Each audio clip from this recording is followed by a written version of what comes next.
Welcome to the Guitar Your Way podcast. This podcast, working in conjunction with the Guitar Your Way Method program, is designed to help and inspire you become the best guitarist you can be.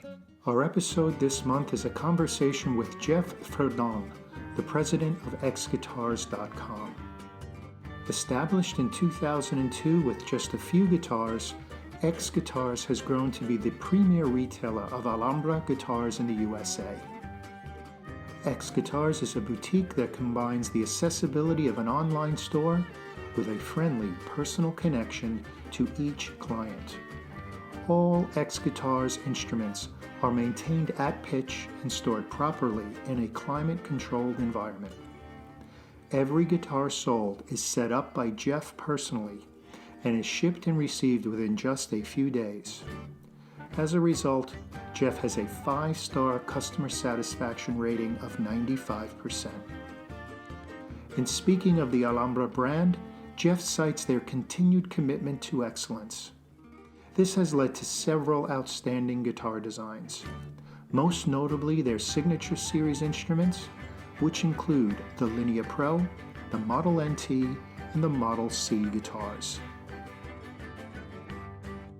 XGuitars offers a variety of accessories for the classical and flamenco guitar player, such as strings, capos, guitar supports, and anything else.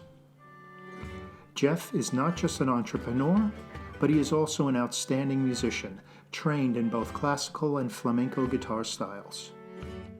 His eclectic band, Sirius.B, is a unique and energetic ensemble. It would best be defined as a must-see collection of spirited troubadours. In our conversation, we discuss the origins of XGuitars, how the business is doing today, and his exciting band. It was great to catch up with my old friend. Where and when did XGuitars get started? Okay, sure. Yeah, I was in Spain working on my senior recital for my classical guitar degree, and I just noticed that the guitars there were so cheap. I thought, well, that'd be good to get some guitars from Spain to bring back and sell them online, maybe make some money to supplement my teaching income. And so I started out with just, I think, maybe just 1 or 2 guitars, and then I contacted Alhambra, and I started about just maybe 4 or 5, and just went on from there. And I'm sorry, what year did you say that was? That was 2003 or 2002, maybe even. Yeah, 2002, I think. 2002. And did you start this with the idea of being online, or was this sort of like so many businesses, out of your garage? And I'll put it in air quotes. No, it was meant to be. Yeah, it was meant to be online. Yeah, that was the idea. Mm-hmm. Terrific.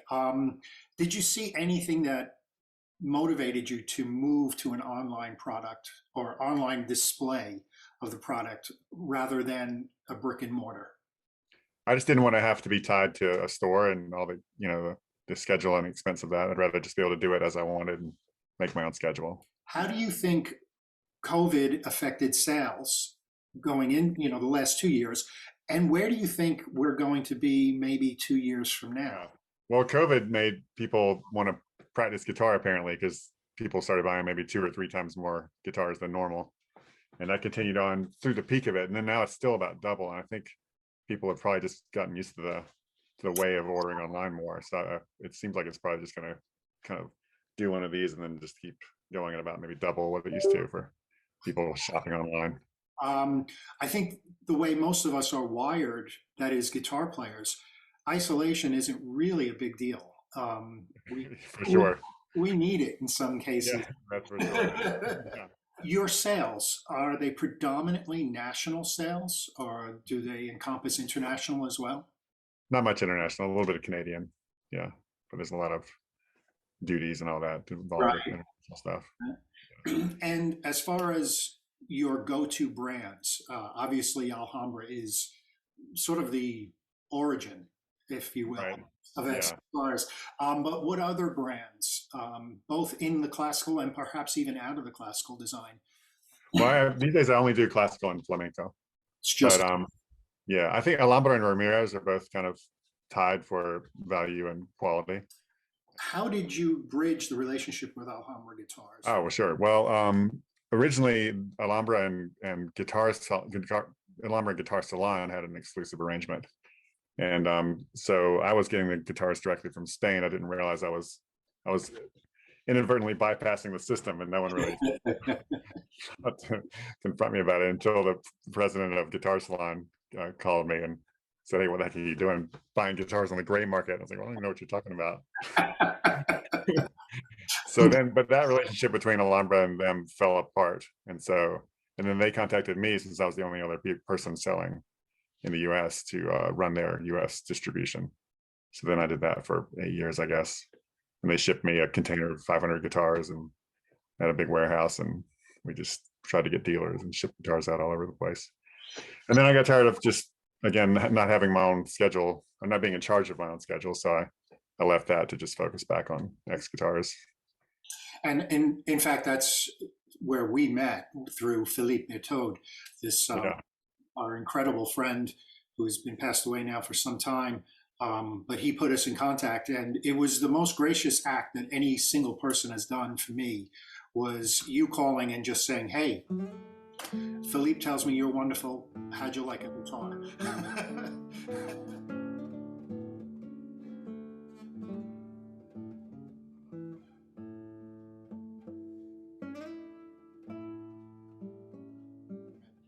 What can you say about the Alhambra product? Just the resonance and the volume of their guitars is just richer and bigger, and that they're continually trying to improve everything. When I visited them for a week and saw their setup and the way they do things, is really they just take great care and pride in what they're doing, and always trying to find better ways.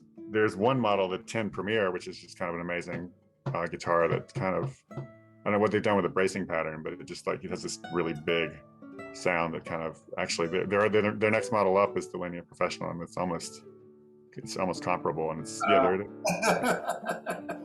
If we think of the classical versus flamenco, how have they both influenced you as a player and as an entrepreneur? Yeah, well, the musical question's easy to answer. The flamenco more than anything. When I was working on my classical recital, I was also taking flamenco lessons with a guy in Spain, and so the rhythms especially, and just those, actually not only the rhythm, just kind of all of it has crept into my the music I make with my band, and not everywhere, but here and there. And entrepreneurial, I'm not sure how to answer that. I mean, yeah, I'm not sure how that would relate in my mind. Necessity for detail and precision with classical music is, I think, also a characteristic of classical guitar players, and that's what I think draws a lot of them to me. Is I take a lot of care with the guitars to make sure everything's right and they're kept in the right temperature and humidity and all that. So.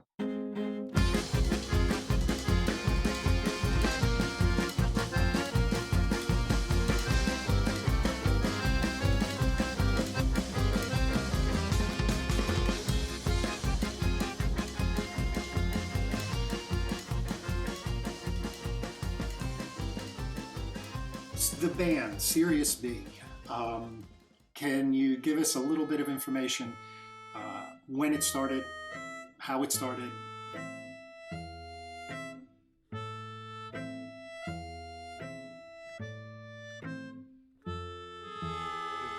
Gosh, it's been a long time now. 14 years ago, just my best friend and I just decided we'd start a band, kind of typical story.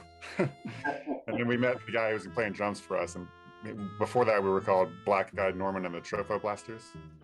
Kind of a joke name. And he said he was from Sirius.B, which is kind of weird, so we're like, we'll just call it that, that's better. So then we just kind of grew and expanded from that. It's not very, everyone asks us like what kind of music it is, but it's not really able to, we can't put it in a category. I mean, we have cello and violin and accordion, and we used to have 2 drummers, and it's just a weird mix of different things. Like, you're trying to do like Eastern European gypsy stuff, and also some country, like one country song. And